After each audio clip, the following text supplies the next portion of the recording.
Ok, avant de commencer, je voudrais remercier les organisateurs de m'avoir donné la possibilité de parler d'algues à la Société botanique de France. Donc, je voulais vous dire que ce travail a été fait dans le cadre d'unités mixtes internationales, c'est-à-dire d'un travail de collaboration entre la station biologique de Roscoff, qui dépend du CNRS et de l'Université de Paris 6, et deux universités chiliennes, qui sont la PUC, située à Santiago, et l'Université australe de Chili. Et dans ce cadre, on a travaillé en étroite collaboration, en particulier avec Marie-Laure Guillemin, qui appartient donc à l'Université australe du Chili. Donc, on a vu, à part les champignons, beaucoup d'exemples qui étaient de domestication chez les plantes. Et donc, dans un article qui a été publié par Duarte sur, en fait, l'histoire de la domestication, on a vu que la plupart de ces espèces étaient domestiquées il y a à peu près 10 000 ans. Et dans cette revue, en fait, Duarte voulait vendre le fait qu'il y a le milieu marin qui a peu été exploité et cultivé. Et pour faire ça, donc il a comparé les temps de domestication des organismes marins par rapport aux organismes terrestres. Et ce qui est assez remarquable, c'est que pour la plupart de ces organismes-là, en particulier chez les plantes marines, on a une histoire de la domestication qui est beaucoup plus récente que chez les autres types d'organismes qu'on a vus jusqu'à présent. Donc, c'était une situation qui nous semblait particulièrement intéressante d'étudier donc une espèce marine cultivée pour avoir accès à ces premières étapes de la domestication. La deuxième chose qui nous intéresse aussi, et on l'a vu ce matin, c'est l'importance du mode de reproduction qui est sexué ou asexué sur la domestication, parce que en fonction du mode de reproduction, on va avoir des réponses à la sélection qui vont être différentes. Donc on a vu jusqu'à présent des espèces qui étaient sexuées, en partie sexuées, en partie asexuées, mais qui montraient à chaque fois une reproduction sexuée quand même importante. Et dans ce cadre-là, l'effet de la recombinaison fait que la sélection en réponse à la domestication va réduire la diversité dans des régions restreintes du génome. Et ce sont celles qui contiennent les gènes d'intérêt, alors qu'à l'inverse, dans une espèce qui est essentiellement clonale, comme on a absence de recombinaison, du coup la sélection va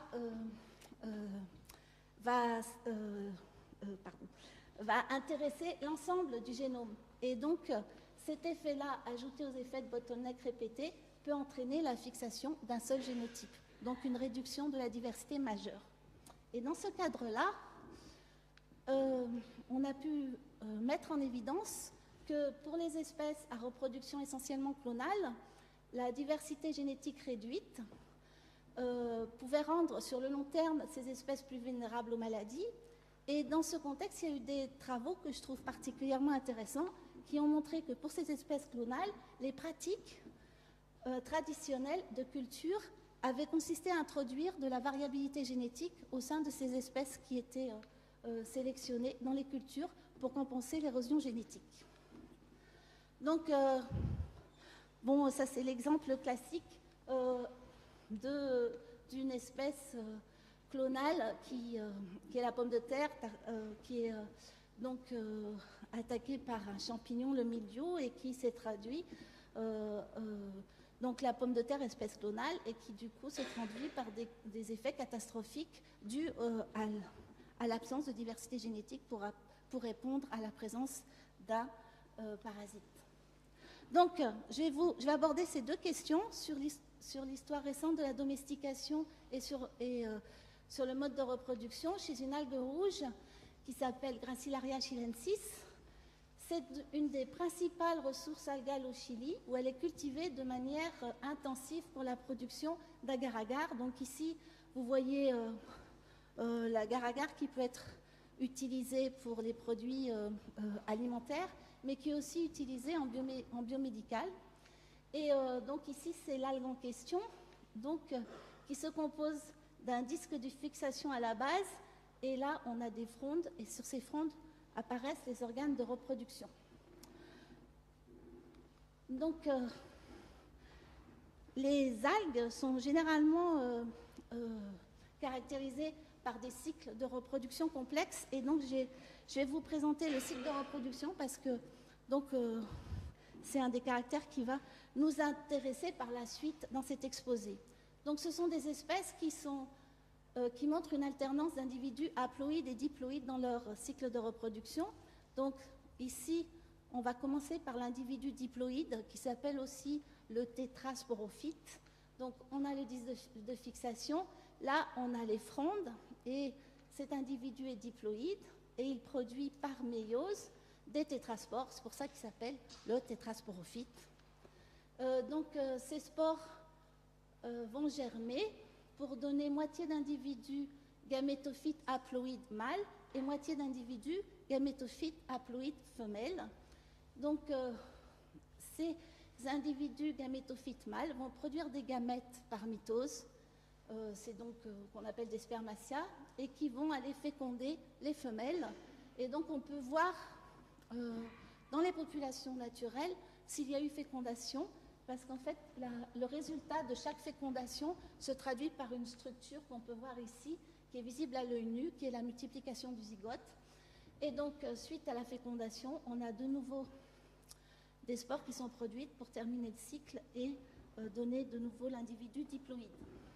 Donc, ça, c'est le cycle de reproduction qu'on trouve chez les individus qui sont fixés au substrat, mais on peut trouver chez cette espèce donc de la propagation végétative, c'est-à-dire de la production de nouveaux individus par fragmentation du thalle. Et en général, ces individus-là n'ont pas de disque de fixation.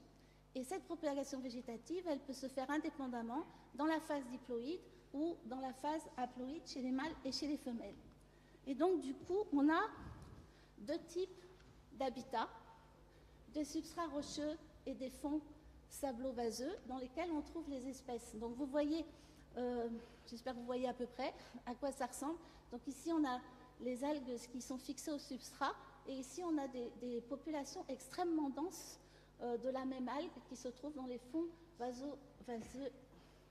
sablo-vaseux. Et donc, ce type de substrat est favorable à la fixation de spores, et donc il est possible pour l'espèce d'effectuer la reproduction sexuée. En revanche, dans ce type d'habitat, il est beaucoup plus difficile de fixer des spores, donc la reproduction sexuée s'effectue de façon plus difficile, et en plus, c'est un milieu qui est favorable à la fragmentation végétative dans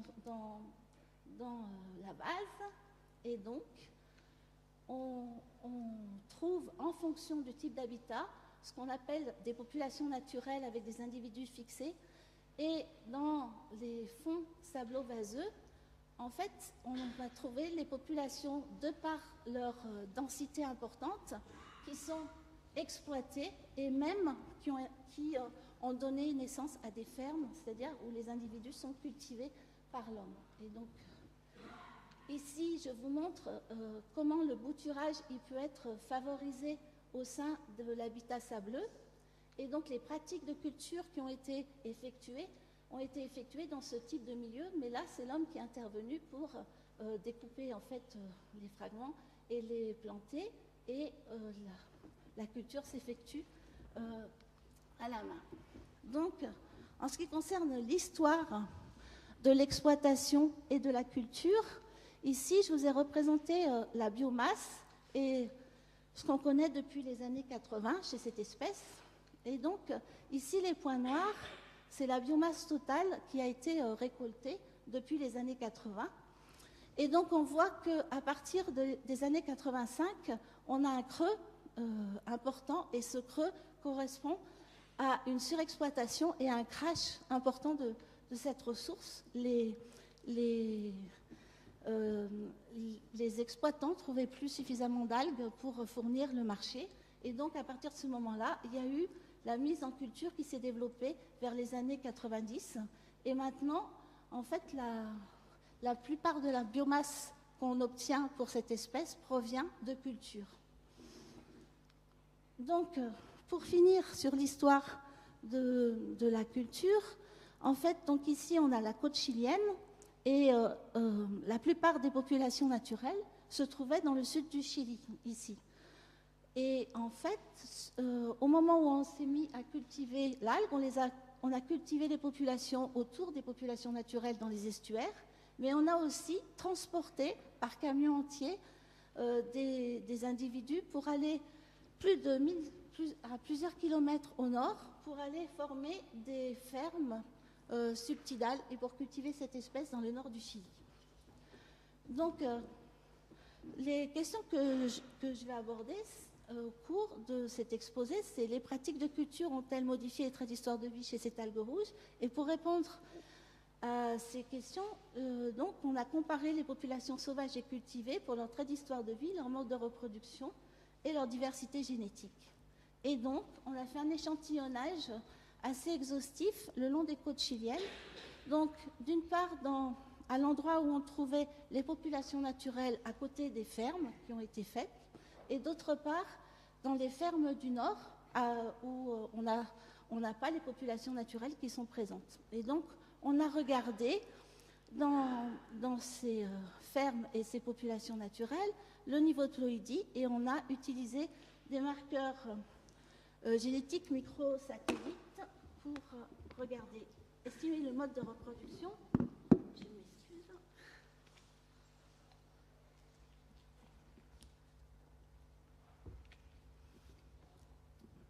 Et la diversité génétique comparée des populations, leur histoire. Donc, le premier résultat qu'on a obtenu, c'est donc ici, on a regardé le pourcentage d'individus diploïdes dans les populations naturelles.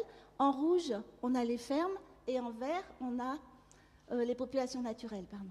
Et donc, le résultat frappant, c'est qu'on a vu que dans pratiquement toutes les fermes qu'on a étudiées, il y avait presque 100% de diploïdes, sauf un cas ici. Donc, c'est-à-dire qu'en moyenne, on avait 92% d'individus diploïdes dans les fermes, alors que dans les populations naturelles, en moyenne, on avait 48% d'individus diploïdes. Donc, une des questions, c'était de comprendre pourquoi on avait cette différence entre les fermes et les populations naturelles. Donc, entre autres, on a regardé le mode de reproduction, et pour faire ça, on s'est intéressé, comme on avait un mode de reproduction qu'on pouvait supposer particulièrement clonal, une des idées, c'était de regarder le nombre de génotypes multilocus, c'est-à-dire de regarder si, par exemple ici, on a le nombre de génotypes différents sur le nombre total d'individus, et si jamais tous les génotypes sont différents et qu'on n'a pas du tout de clonalité, donc se rapportent envers 0. Si tous les individus ont un génotype différent, dans ces cas-là, se rapportent envers 1. Et on voit qu'on a une différence, donc comme on pouvait s'y attendre, importante entre les fermes et les populations naturelles, avec beaucoup de génotypes répétés dans les fermes. Et donc, on a effectivement un mode de reproduction qui semble différent entre les fermes et les populations naturelles. Et si on regarde, par exemple, ce qui se passe dans les fermes du Nord, ici, on a pour le même figuré la fréquence d'un génotype qui est majoritaire. Il est tellement majoritaire qu'il est trouvé à 80% dans ces populations-là. Et on retrouve exactement le même génotype majoritaire dans une population qui est à côté, et donc il est présent à 84%. Donc ça, c'était les fermes extensives qui avaient été créées en dehors de l'aire de distribution dans le nord. Et ici, ce sont les fermes du sud. Et dans les fermes du sud, on trouve deux situations. Des situations qui ressemblent tout à fait aux fermes du nord, avec un génotype dominant, mais des situations dans lesquelles on a plusieurs génotypes dominants. Et ici encore, on trouve qu'il y a certains génotypes dominants qui sont partagés. Et enfin, donc, dans les populations naturelles, là, on voit que pratiquement tous les individus ont des génotypes différents. Donc, visiblement, il y a des modifications des traits d'histoire de vie en ce qui concerne le cycle de reproduction, avec, pour les fermes du Nord et les fermes du Sud, on n'a plus du tout d'individus, dans la plupart des cas, on n'a pas d'individus de gamétophytes haploïdes, on a essentiellement des individus diploïdes qui se reproduisent de façon clonale par rapport aux populations naturelles.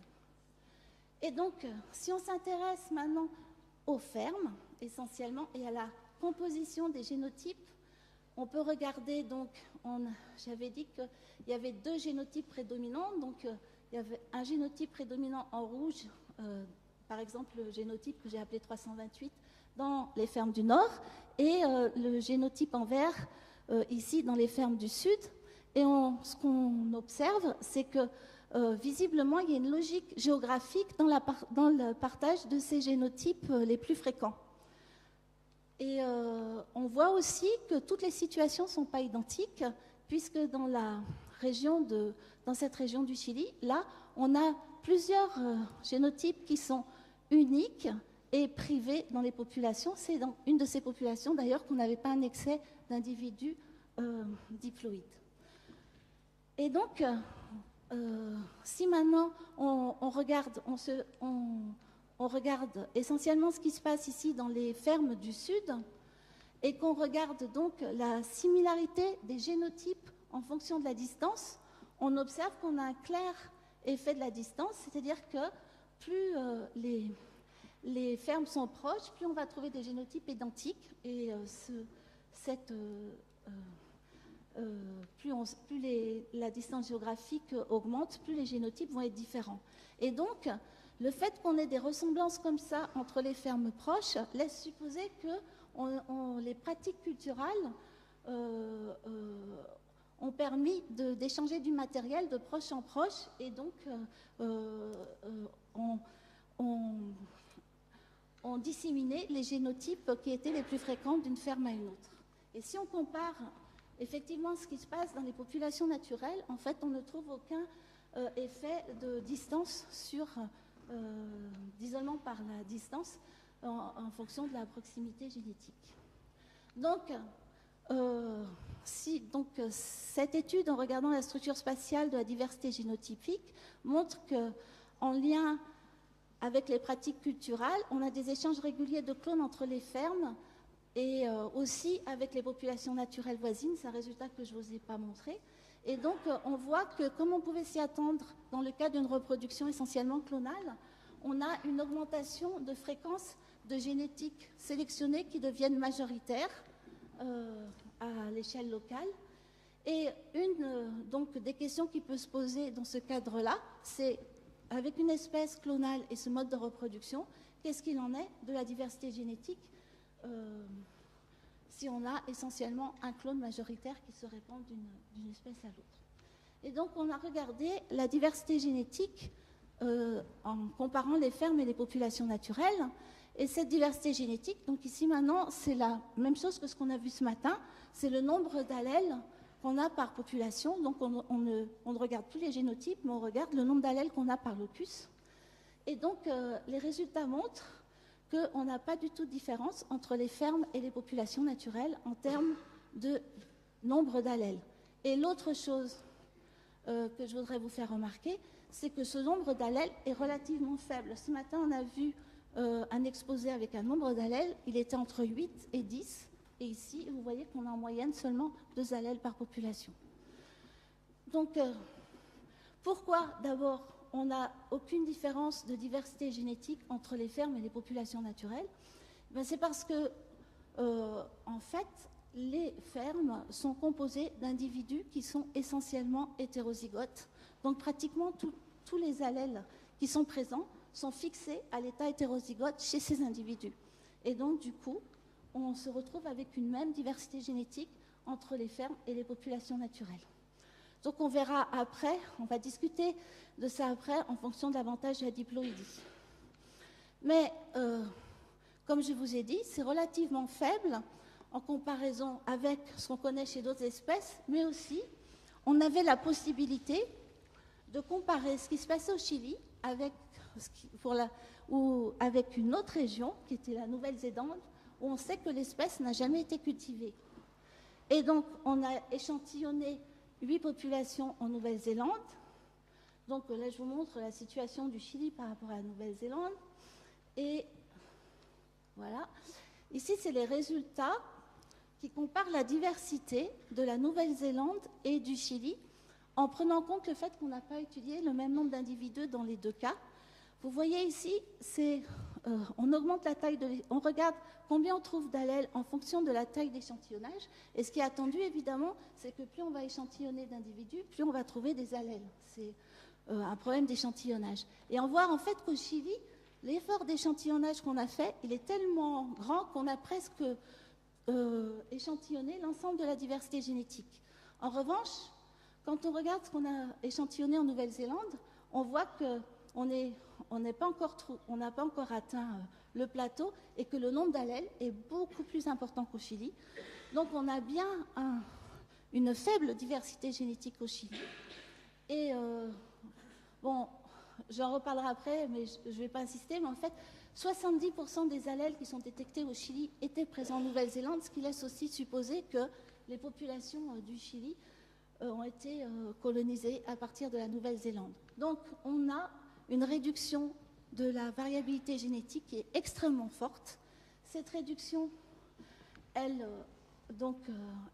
peut sans doute s'expliquer par des événements historiques, mais on ne peut pas enlever l'hypothèse qu'il y a eu une surexploitation, un crash des populations naturelles et une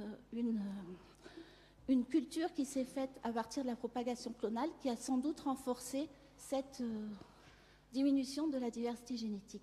Donc, pour en revenir là, en fait, on peut se demander à plus ou moins long terme que vont devenir ces populations au sein du Chili. On a déjà vu des effets très importants d'algues épiphytes qui attaquent en particulier les populations qui ont été transplantées dans le nord du Chili. Donc, l'autre question qu'on se posait, c'était donc de pouvoir travailler sur les premières étapes de la domestication. Et donc, on a vu qu'il y avait fixation de la diploïdie, et on peut se demander si on n'a pas ici un exemple de sélection involontaire qui s'est passé chez cette espèce, avec fixation de la diploïdie dans les populations cultivées. Et l'idée qu'on avait, c'est que les diploïdes pourraient avoir un avantage en croissance par rapport aux haploïdes, et que donc systématiquement, en cultivant les individus dans les fermes, on a sélectionné pour la diploïdie. Et donc on a fait rapidement une expérience assez simple, où on a pris des individus diploïdes et mâles et femelles haploïdes qu'on a bouturés. Ces individus provenaient des populations naturelles pour avoir les différents niveaux de ploïdie. On les a bouturés et on a testé leur taux de croissance dans différentes conditions de lumière et de salinité. Et les résultats sont extrêmement nets. Ils montrent que quelles que soient les conditions environnementales qu'on a testées, on a toujours un avantage de croissance à la diploïdie. Donc il est fort possible que, effectivement, ici, on ait un exemple de sélection involontaire au moment de la domestication. Donc c'est ce que je vous ai dit ici. Et donc l'autre question, c'est est-ce que, du coup, le fait qu'on ait eu une sélection pour la diploïdie et pour la clonalité va entraîner aussi une sélection pour la reproduction asexuée et une perte de la sexualité. Et donc, on a regardé, c'est les premières études ici, où on a regardé systématiquement sur un nombre d'individus conséquents. En particulier, on a fait un effort d'échantillonnage particulièrement grand dans les fermes pour essayer de trouver des individus, les fréquences d'individus matures dans les populations. Et vous pouvez voir que les résultats là sont assez concluants. En fait, on a encore des individus reproducteurs, mais très peu d'individus reproducteurs qui sont maintenus dans les fermes par rapport aux populations naturelles où on a pratiquement 100% d'individus reproducteurs. Donc, finalement, je vous ai parlé d'un exemple de domestication récent, mais finalement, on est en train de se demander si c'est... enfin, l'histoire de la culture, c'est un phénomène qui est récent, mais dans la littérature, il y a des spécimens d'une algue rouge ressemble à une gracilaire. On n'a pas pu... Enfin, l'identification taxonomique chez les algues, c'est un vrai problème, donc on n'a pas vérifié que c'était vraiment Gracilaria chilensis, mais il n'y a que cette espèce-là qui est présente le long des côtes chiliennes, donc ce serait étonnant que ce soit une autre espèce.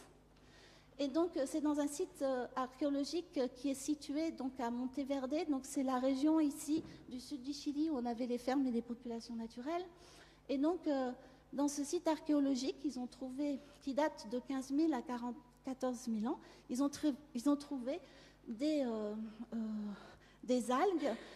Et ce site est situé à peu près à 12 km des côtes. Donc, ce qui prouverait que les populations, à ce moment-là, ont effectivement pris les algues, elles les ont ramenées, et il y a des traces, de mastication au niveau des algues, donc elles ont été utilisées. Alors, soit pour nourriture, mais les hypothèses, c'est que ce serait plutôt en termes de médicaments, puisqu'elles sont pas vraiment, elles sont juste mâchouillées, quoi. Et donc, du coup, on peut se demander si... On sait que l'algue est arrivée relativement récemment sur les côtes du Chili, et on peut se demander dans quelle mesure les pratiques des populations locales par rapport à cette algue-là n'auraient pas aidé à la colonisation de cette algue-là le long des côtes, c'est-à-dire aider à sa propagation le long des côtes chiliennes. Donc peut-être qu'on aurait une histoire qui est plus vieille que celle qu'on pensait. Voilà, je vous remercie beaucoup.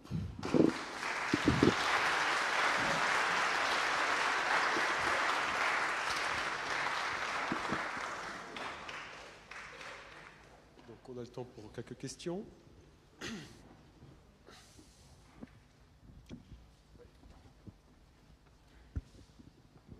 Alors, cette absence de maturité est associée au régime de reproduction dans le compartiment domestiqué. Est-ce que ça ne se double pas d'un meilleur investissement dans la croissance végétative? Est-ce que dans des cinétiques de croissance, on n'a pas tout simplement des individus qui grandissent plus vite? Et ça pourrait expliquer une réallocation de ressources entre ce qui sert à être fertile et ce qui sert à grandir. Oui, c'est-à-dire qu'il y a des expériences là qui sont en train d'être faites, mais essentiellement chez les femelles, où on a effectivement regardé quel était le taux de croissance en fonction du... C'est facile chez les femelles en plus parce qu'elles ont cette partie qui est le cystocarpe, donc on peut penser qu'il y a un certain coût à la reproduction. Et donc effectivement, on voit un trade-off entre croissance végétative et reproduction sexuée.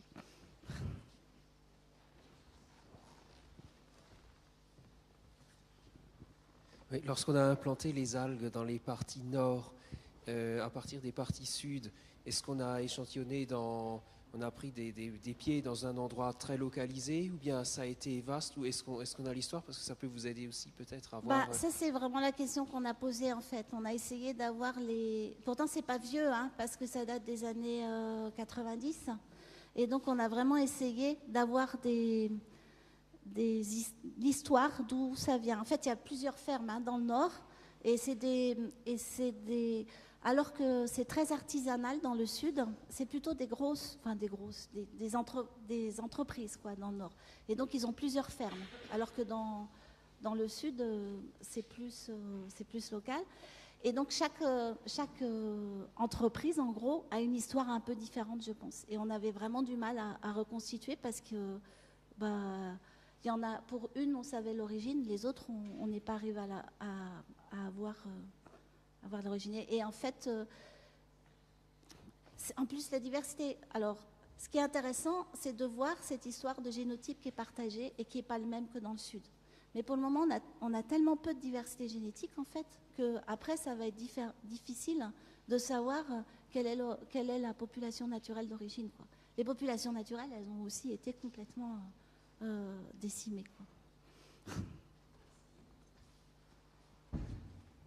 Par rapport à cette diversité génétique, moi j'avais une question. Parce que vous avez utilisé 6 microsatellites. Alors, c'est parce qu'on en a cherché beaucoup ouais. Et qu'il y en avait très peu de polymorphes. Et finalement, ça suffirait pour identifier les clones Bon, je veux dire qu'on n'a pas sous-estimé le nombre de clones? Enfin, je me posais la question. Je pense qu'on a, probablement sous-estimé le nombre de clones, mais bon, je pense que vous avez vu, on a tellement échantillonné, je pense qu'on est sur le plateau de ce qu'on a au niveau diversité génétique. Donc je pense que de toute façon, le signal qu'on a, il est clair, quoi. On a une différence entre les fermes et les populations naturelles. Par contre, ce que je ne sais pas, c'est si jamais on pouvait avoir une meilleure diversité génétique, si on ne trouverait pas plus de génotypes différents. Ça, c'est possible, mais on peut. Alors donc, l'idée là, c'est effectivement dans le cadre de l'ANR, c'est de pouvoir avoir accès au génome, parce que là, on est complètement coincé par. La variabilité génétique est tellement faible qu'on a vraiment fait des recherches en faisant plusieurs fois des banques microsat et les microsatellites sont fixés, quoi. Ouais. Donc il faut qu'on trouve autre chose, c'est tout.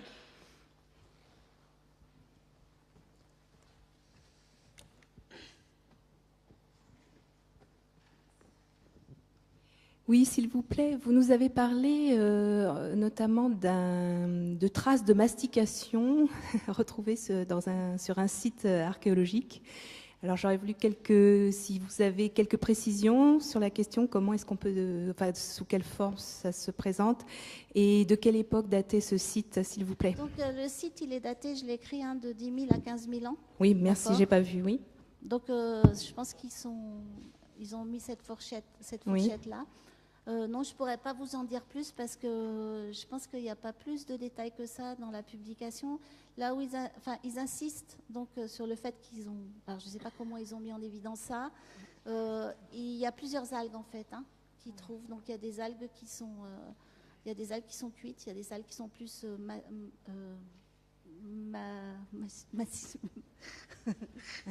mâché et donc du coup ils pensent que c'était sûrement ça servait à des rites ou c'était quelque chose de plutôt que de la consommation vraiment. Et c'est trouvé dans des récipients ou je me rappelle plus si c'était dans des récipients, Christophe. Ouais. Ok. Mais je vous conseille d'aller voir la publication de Dilae si ça vous intéresse. Entendu, merci.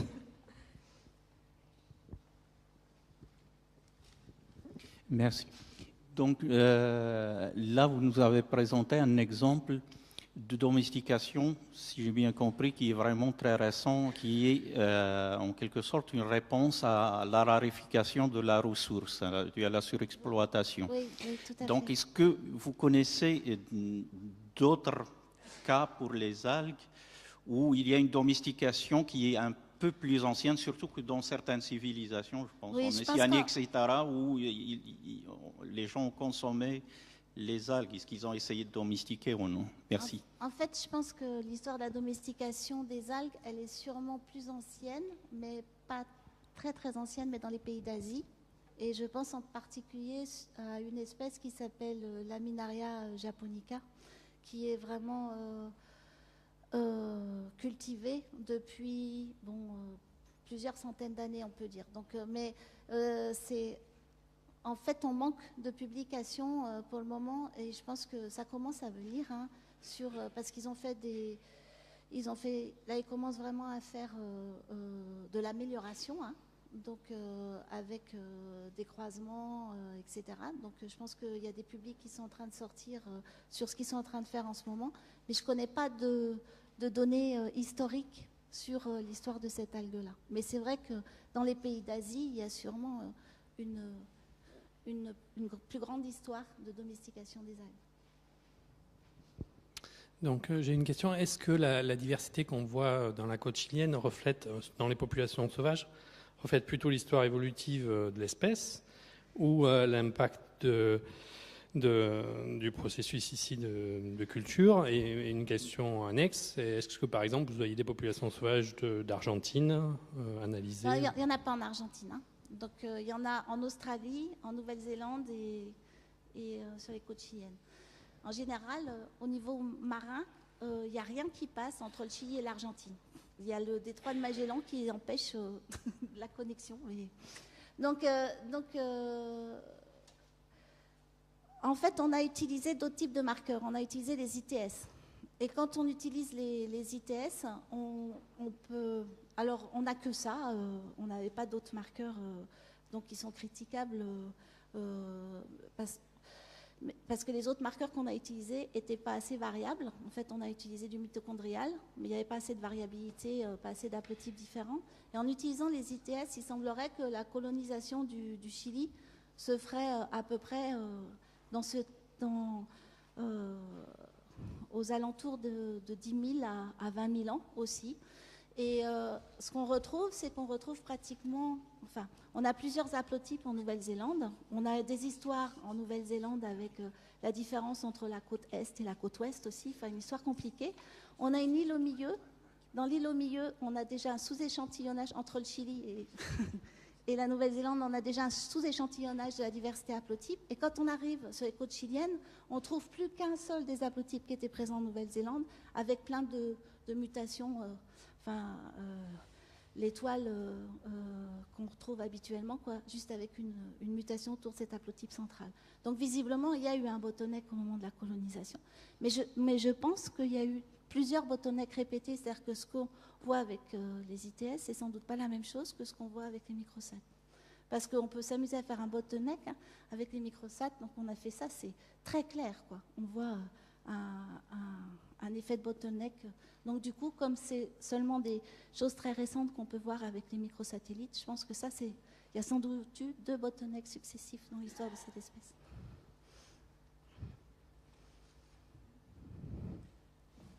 Oui, on a encore une bonne vingtaine de minutes.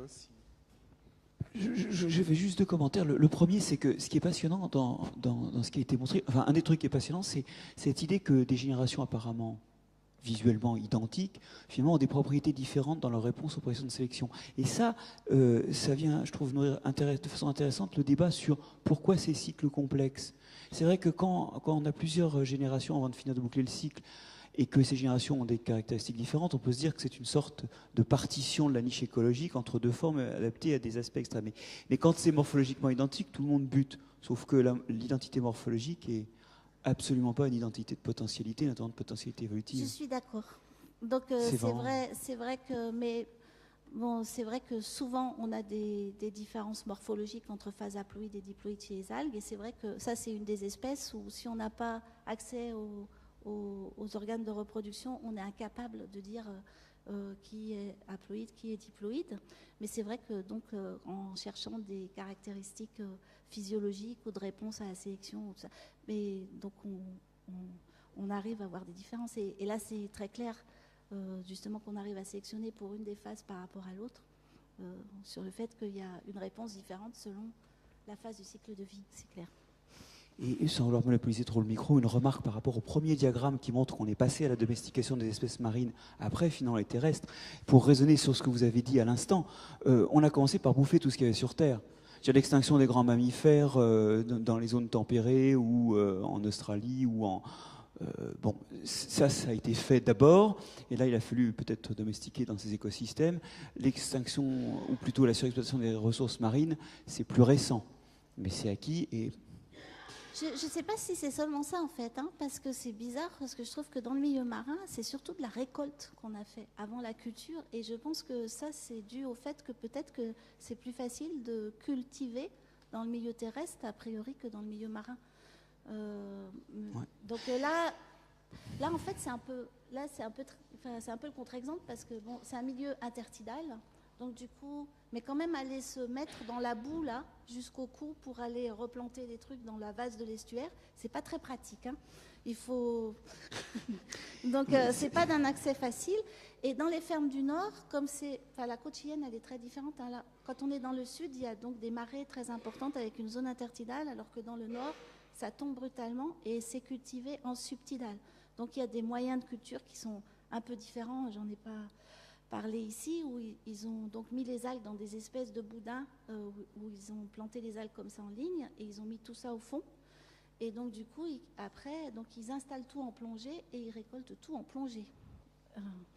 Donc c'est pas un milieu facile pour faire la culture, ça c'est clair, ça demande de l'investissement. Donc je pense que ça doit être plus difficile de cultiver en milieu marin qu'en milieu terrestre, je pense. Mais ne voudrais pas avoir l'air de réduire la domestication à une espèce de porte de sortie quand on n'a plus rien d'autre à faire, mais cette difficulté d'accès, elle a sans doute aussi joué au moment de l'accès aux ressources spontanées, naturelles. Je dirais, elle a aussi joué cette difficulté d'accès à la mer. Enfin, c'est plus difficile de partir en bateau que de partir à pied. Je ne suis pas sûre. Parce qu'en fait, Tu dis ça parce que en fait, il y a récemment aussi des études archéologiques importantes qui montrent que visiblement les forêts de laminaires qui sont distribuées le long de la côte du Pacifique auraient aidé à la colonisation des populations humaines. Et donc, au lieu de passer par les glaces, ils seraient effectivement passés par la côte et même par le... Ils auraient pris des petits bateaux. Les forêts de laminaires, comme ça protège des effets des vagues, donc auraient aidé à la pénétration à l'intérieur du continent américain. Et en plus, aux forêts de laminaires sont associées toute une faune, des crustacés, etc. Et donc, du coup, ça aurait permis qu'ils aient de la nourriture. Et donc, il y a plusieurs articles qui sont sortis là-dessus qui privilégient cette route-là, et entre autres à cause des ressources marines. Donc je pense qu'il y a des ressources, mais c'est essentiellement de la récolte et pas de la culture.